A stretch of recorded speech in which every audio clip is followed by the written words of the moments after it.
Hi Dolores, how are you today? I'm good, Alan. Thank you. Come here. Today I'd like to talk about domiciliary care allowance and obviously from a mum's perspective and a parent's perspective. And why I'm kind of saying this is um, during the week there at a meeting with a couple and they hadn't claimed domiciliary care allowance, and it was so obvious they should have claimed years ago, but there was just something there that just kind of stopped them. And obviously kind of stumps me a little bit. Obviously I'm not a parent like yourself. So I just wanted to kind of ask you, this is common enough. And just from your side, why do you think this is common enough? I think there's a few reasons really, and I can only speak about my own experience. So for instance, because Dave was premature, all I was worried about was his health, was will he live, will he breathe, will he be able to move? So that took over the first 3 years of David's life.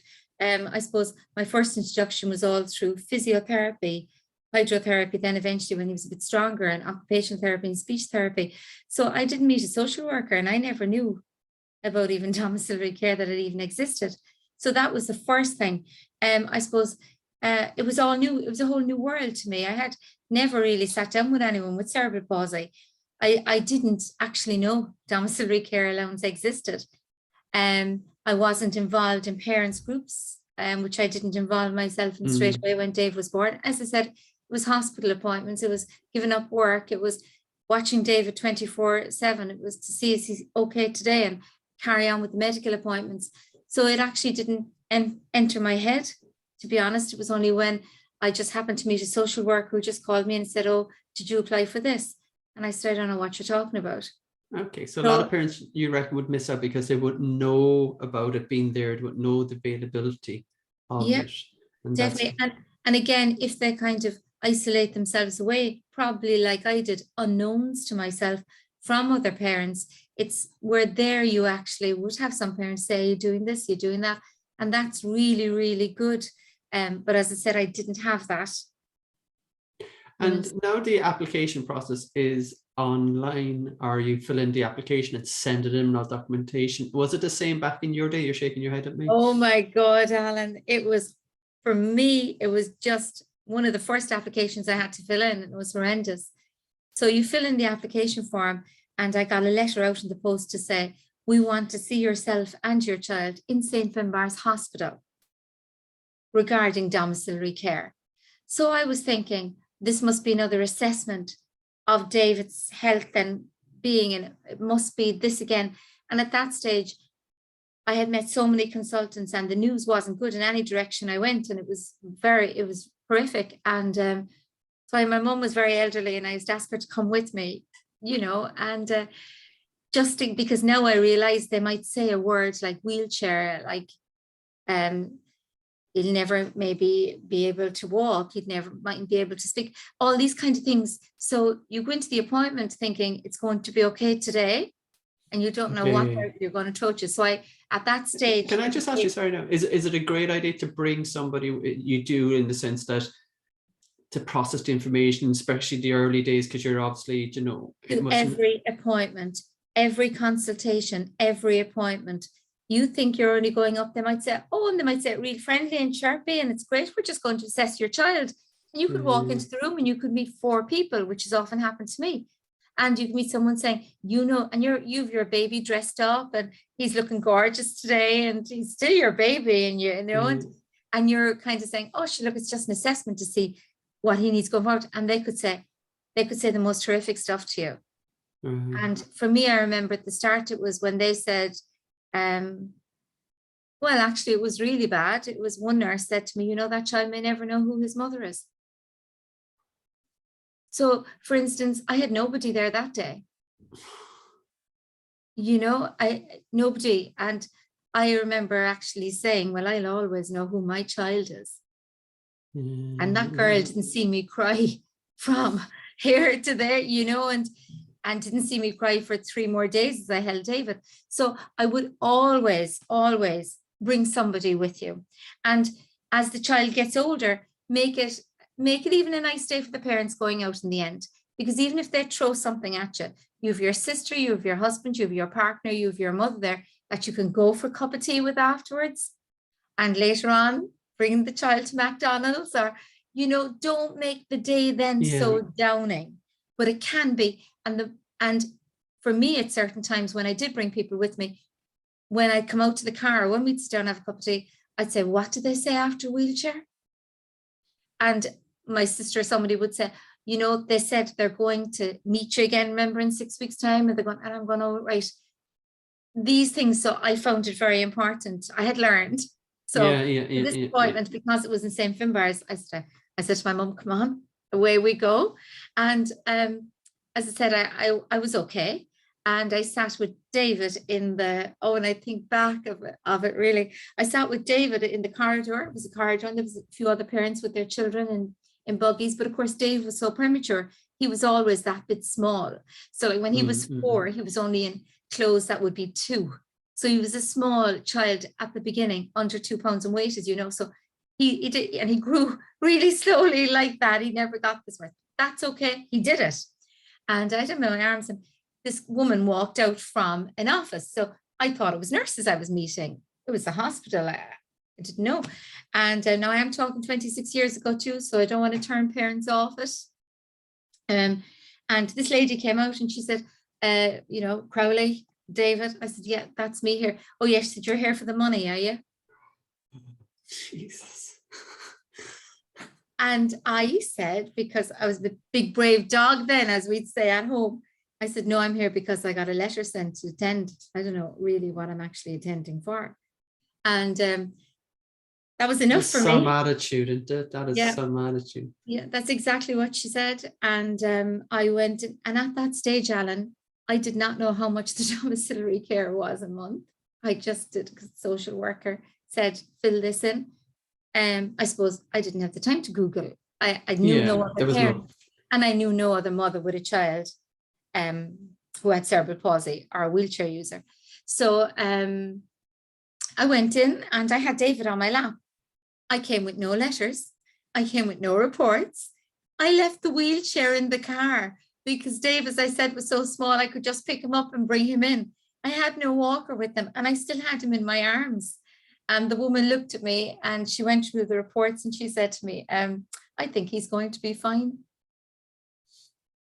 And it was then I really needed my mum with me, because I was thinking to myself, this is a great, this woman who hasn't touched my child, hasn't touched him, and read a report. After all, I'm after hearing in Cork and Dublin for the last 3 years, and this woman is saying he's going to be fine. And I don't think he's going to get any domiciliary care because he's going to be fine. She's basically trying to turn you off. She's basically trying to like get you out the office and make her numbers low or something. Is it? I have no idea. And David, of course, was handsome.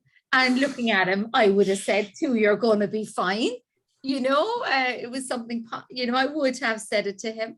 The child's 3 limbs are affected from cerebral palsy. He had a brain injury. He had a bleed in his head. He had fluid on his brain. Where the bleed happened, it hit him where you would have an intellectual disability as well as a physical disability. He has a speech and hearing loss, which we weren't aware of the hearing loss at that time, I have to say. So this was my child. This was the diagnosis I had got. And this lady was saying to me, he's going to be fine. So anyway, I asked her to put it in writing for me, and I could bring it to all the consultants to tell them that she told me he was going to be fine. And this was a happy day for me. And thank you, and put it in writing, please. And I'm going to bring it to Enable Ireland Central Remedial Clinic. I'm bringing it back to the consultants. And my mum actually was speechless, looking at her and me and David, because this was a new scenario for her as well, of course. And so she... I take it you never got it in writing anyway. Somehow, I think that lady would have gone, oh, yeah, maybe this isn't going to work for this. I'll try the next parents on that one. They'll be fine. What makes me sad, because I would consider myself relatively strong with this, but other parents have a harder life than I had. They have harder diagnosis than I have. And those parents, like this was David, he was my first child. Those parents could have 2 or 3 other children at home, and they're going in there unsupported, and maybe met with this as well. And maybe they would have been more intelligent to me. They might have known exactly why it was needed, you know. So that's where I find that hard, you know, that other parents might have left. So yeah, David received his domiciliary care as soon as possible. Actually, he received it all. And it was great because we had got a new mortgage actually at the time. And then as Dave was premature, I gave up work. You just bought a house, you've been lucky. We just bought a house. We were only a couple of months before he was born. Actually, the house was bought 3 days. We signed it 3 days before David was born. Oh my God. Oh, sure, you thought it was going to be months later. Yeah. Yes, because 6.5 months premature. So, sorry. Yeah, he was born at 6.5 months. Sorry, I beg your pardon. And so we thought we'd a couple of months. Yeah, months. But then, so I had to give up work to his therapies and his stuff, and the early intervention was just coming on board at the time. So, and David then, so we did without an awful lot of things ourselves. Yeah. Isn't that interesting? Because parents, when I talk, it's like a client, I know there's kind of like, oh, I don't have a. And I get why they don't want to. You don't want to actually label your child nearly. You don't. And when you have a child in your arms who they're saying to, he might walk with a walker or he mightn't. No, for Dave, it wasn't. It was either a wheelchair or a walker. But they're looking at their child and they're, I don't know. And Alan, I have met parents who have said to me, there is nothing at all wrong with my child. And I might say to them in the course, what school is your child attending? And they would say Cope or Enable Ireland. And we all have this because our children, they're perfect to us too. And it's so hard when outsiders label your child as such, you kind of don't want to do it. So an awful lot of parents are on the belief, I feel, of, I'm not going to apply, he's going to be fine. You know, and I think, believe me, if you're they will check your child and you're not going to get it for no reason. And if you're getting it, you're going to be using it, aren't you? Yeah, and then make the most of it for the child. Like I know you talk about special needs banking and have that set up. I didn't have that again at that time, but if I did, I'd have put the money straight into that because at the time you're only allotted so many hours physio a year for your child. So therefore, it's not what he needs, it's what he's allocated. Okay. So David needed an awful lot more physio.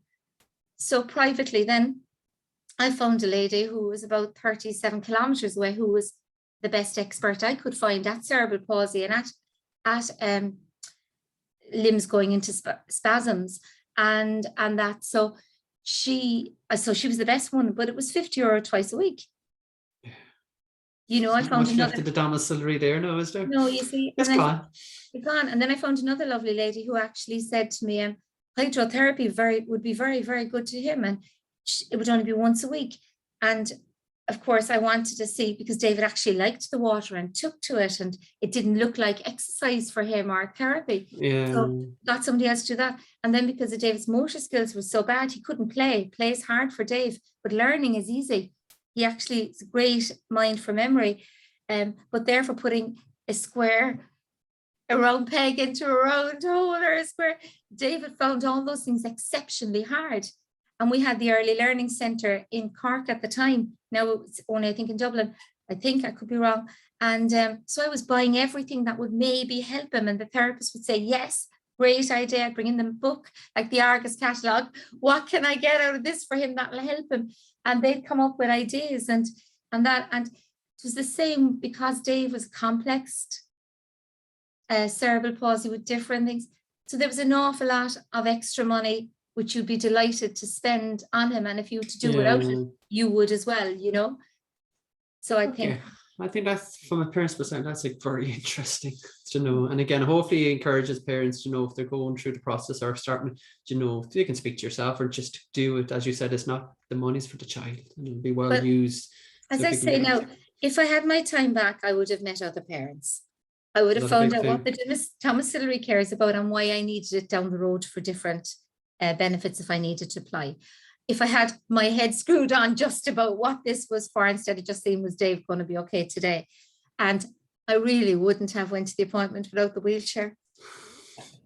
It might have saved us both. I tell you, whatever you went in with anyway, I don't think that you were going to get that was not going to be a good day no matter what anyway. So Dolores, thanks so much for your time. We'll talk again soon. Bye now. Bye.